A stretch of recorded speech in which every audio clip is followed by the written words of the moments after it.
बिस्मिल्लाहिर्रहमानिर्रहीम, अस्सलाम वालेकुम नाज़रीन। मैं हूं आपका होस्ट शाह अहमद और आप देख रहे हैं मेरा ऑफिशियल यूट्यूब चैनल। नाज़रीन, उम्मीद करता हूं आप सब लोग खैरियत से होंगे। नाज़रीन, बेशुमार खबरें आप लोगों के सामने पेश करने जा रहा हूं यूक्रेन और रशिया की जंग के हवाले से। बहुत इंपॉर्टेंट और ख़ास खबरें हैं, वीडियो को आखिर तक देखिएगा। कोई एक नहीं, दो नहीं, बेशुमार खबरें हम लोगों के साथ शेयर करने जा रहा हूँ और इम्पॉर्टेंट खबरें हैं जो कि आपके इल्म में होनी चाहिए। पहली खबर नाज़रीन मेरे पास ये है कि व्हाइट हाउस ने एक अलर्ट जारी किया है जिसमें उसने कहा है कि रशिया यूक्रेन के ऊपर कीमियाई हथियारों का इस्तेमाल करने जा रहा है। कर सकता है नहीं, उन्होंने कहा है कि करने जा रहा है।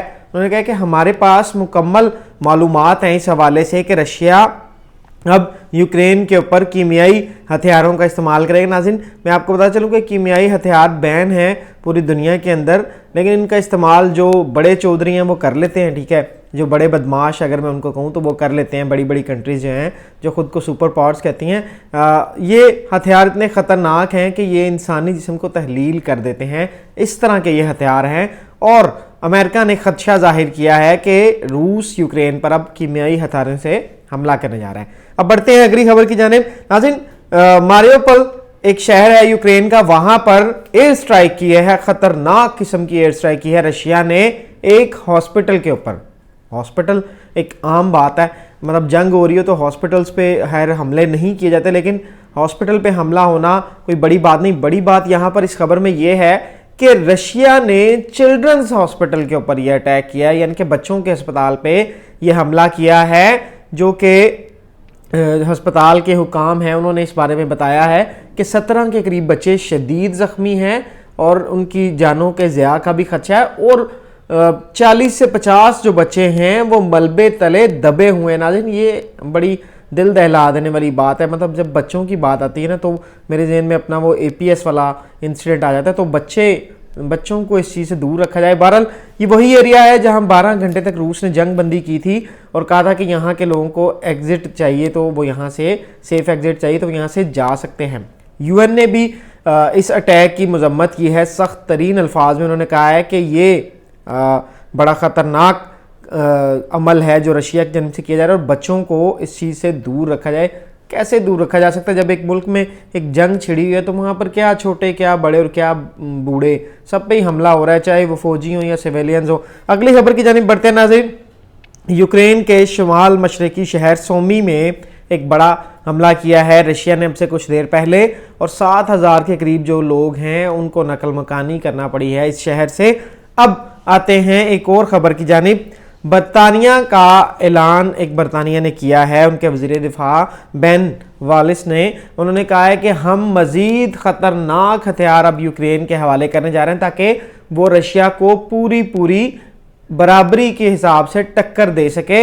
एक तरफ बरतानिया जो है वो हथियार दे रहा है तो दूसरी जानिब में आपको बताते चलूँ कि जर्मनी ने इनकार कर दिया है यूक्रेन को कि हम अपने फाइटर जेट्स तुम लोगों को नहीं देंगे। हाँ, हम छोटे मोटे हथियारों की सप्लाई तक तो बात ठीक है, लेकिन ये बहुत बड़ी बात है। जर्मनी ने स्टेप बैक कर लिया है। जर्मनी ने कहा है कि हम अपने फाइटर जेट्स नहीं देंगे यूक्रेन को, वो भी रशिया के खिलाफ इस्तेमाल करने के लिए। तो नाज़रीन, ये छोटी बात नहीं है। एक जानिब पूरा नेटो, जितने नेटो के अलायंस में हैं कंट्रीज़, वो सारे हथियार फराम कर रहे हैं। बरतानिया बड़ा बढ़ चढ़ के आगे आ रहा है, मतलब बरतानिया को बड़ा आगे आने का शौक मैं देख रहा हूँ पिछले काफ़ी अरसे से ना। बोरिस जॉनसन और उसकी पूरी टीम जो है वो अमेरिका के साथ पूरा कंधे से कंधा ऐसे मिला के चल रहे हैं। अमेरिका तमाम किस्म के हथियार फराम कर रहा है, बाकी सारे ममालिक हैं वो भी हथियार फराम करें, लेकिन जर्मनी ने इनकार कर दिया है। साफ चिट्टा कोरा जवाब दे दिया है कि यूक्रेन को अपने फाइटर जेट्स वो नहीं देगा।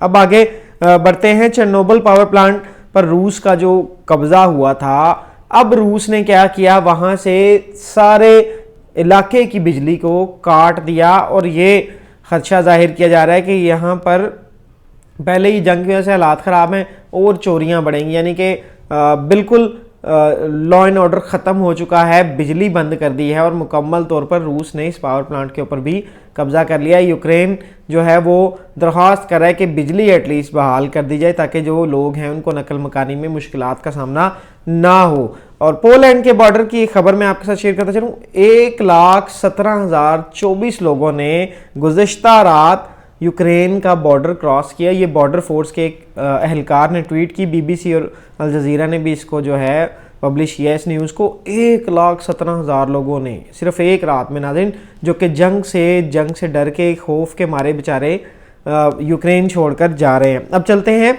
अगली खबर की जानिब नाज़रीन।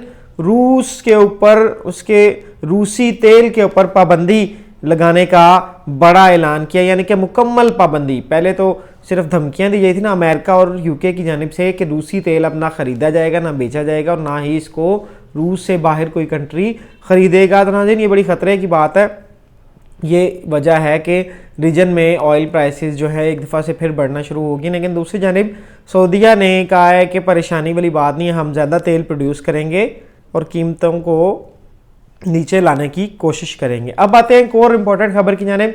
स्टिंगर मिज़ाइल नाज़रीन, ये वो मिज़ाइल हैं जिन्होंने रूस और अफ़गान जंग के अंदर बड़ा अहम किरदार अदा किया था। ये ख़तरनाक हथियार यूक्रेन की फ़ौज को भेज दिए गए हैं। नेटो और अमेरिका की जानिब से तकरीबन 2000 स्टिंगर मिज़ाइल जो हैं वो भेजे गए हैं रशिया और नेटो की जानिब से यूक्रेनी फ़ौज को, और इनका इस्तेमाल अब वो कर रहे हैं रशिया के ख़िलाफ़। तो रशिया पहले भी इन मिज़ाइलों से उसने जंग की शिकस्त का सामना किया था। तो अब देखते हैं कि क्या इस स्टिंगर मिज़ाइल से बात बनती है फिर या नहीं बनती, ये तो आगे चलकर ही पता चलेगा। आगे बढ़ते हैं। IMF ने 1.4 बिलियन डॉलर का जो इमदाद की सूरत में एक पैकेज उसका ऐलान किया यूक्रेन की आवाम के लिए, यूक्रेन की हुकूमत के लिए। साढ़े पाकिस्तान ते किस्ता मंगी जाते हैं, उधर दे ही जाते हैं क्योंकि वो यूरोप है। आप देखिए फ़लस्तीन के हक़ में कोई नहीं बोला, इन सब ने एक दिन में वो करारदाद जमा करा दी और कि यूक्रेन के साथ ज़्यादती हो रही है, रूस ने जो हमला किया है। और जो कश्मीर का हाल है, जो फ़लस्तीन का हाल है, वो आप सब लोगों के सामने है। आप देख सकते हैं कि वहाँ पर क्या हो रहा है। खैर आगे बढ़ते हैं आखिरी खबर की जानिब। ये खबर नाज़रीन ये है कि मीटिंग का इनेकाद किया गया है टर्की के अंदर। वहाँ पर यूक्रेन और रशिया के फॉरेन मिनिस्टर्स जो हैं वो पहुँचे हैं। पहली बार फेस टू फेस बैठकर इस पूरी सूरत हाल के ऊपर वो डिस्कशन करेंगे। अब देखना ये है कि इस डिस्कशन का कोई हल भी निकलता है या सिर्फ ये बातों की हद तक डिस्कशन चलेगी और सिर्फ ब्रेकिंग न्यूज़ बनेगी और हेडलाइंस बनेगी न्यूज़पेपर की और इसके अलावा कुछ नहीं। बाकी गोला बारूद की वो बदबू वो यूक्रेन से आती रहेगी, ऐसे ही वहाँ पर जाने ज़ाया होती रहेंगी। ऐसा नहीं है कि रशिया के नहीं नुकसान हो रहा, रशिया का भी नुकसान हो रहा है लेकिन कम, यूक्रेन से कम। नाज़रीन उम्मीद करता हूँ आपको सारी खबरें पसंद आई होंगी। अगर आपको वीडियो पसंद आई है तो वीडियो को लाइक करें, कमेंट में जाए अपनी राय का इजहार करें। मिलते हैं किसी नई टॉपिक के साथ, नई खबरों के साथ। मुझे इजाज़त दीजिए। अल्लाह हाफ़िज़।